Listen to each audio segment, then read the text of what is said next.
Sama-sama ditangkap.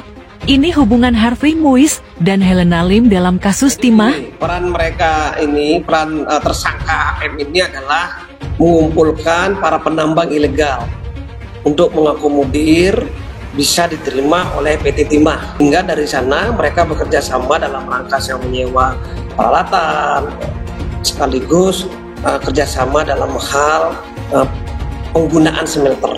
Sehingga dari sana mereka pengusaha-pengusaha ini mengumpulkan uang untuk kepentingan CSR. Tapi fakta di lapangan ternyata uang tersebut sebagian ya digunakan untuk kepentingan sendiri, kemudian uang itu juga mengalir ke HLM tersangka yang ke-15. Sehingga memang ada benang merahnya antara HM dengan HLN ini. Yang bersangkutan memberikan sarana dan prasarana melalui PT ISE untuk kepentingan dan keuntungan yang bersangkutan dan para tersangka yang lain, ya, dengan dalih dalam rangka untuk penyaluran CSR, karena CSR.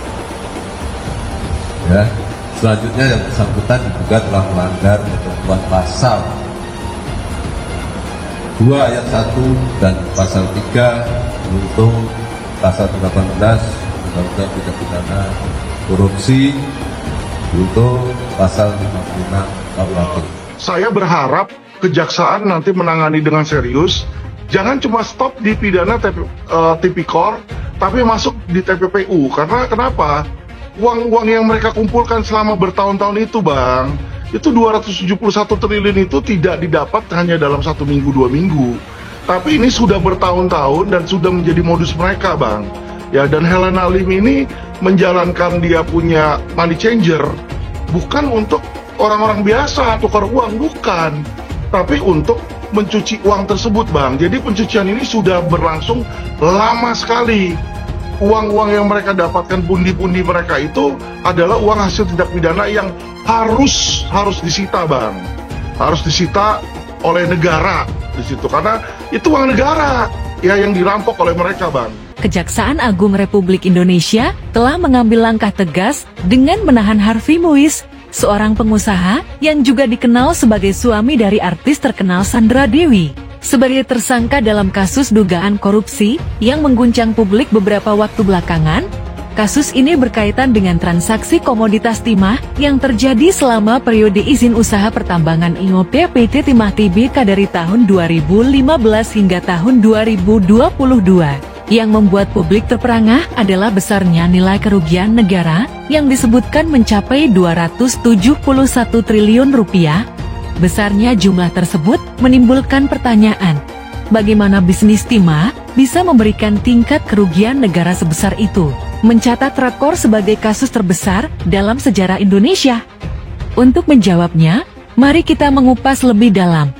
Menurut General Kinematics, proses ekstraksi timah dimulai dengan memanggang mineral kasiterit dengan karbon dalam tungku hingga mencapai suhu sekitar 2500 derajat Fahrenheit. Langkah berikutnya melibatkan pelarutan dengan asam atau larutan air untuk menghilangkan kotoran. Pemisahan elektrostatik atau magnetik membantu menghilangkan kotoran logam berat. Teknologi canggih saat ini memungkinkan industri ini menghasilkan timah 10 kali lipat lebih banyak daripada proses yang digunakan di masa lalu. Inovasi peralatan getaran dari General Kinematics telah membuat mereka menjadi pemimpin dalam produksi peralatan pertambangan selama lebih dari 45 tahun.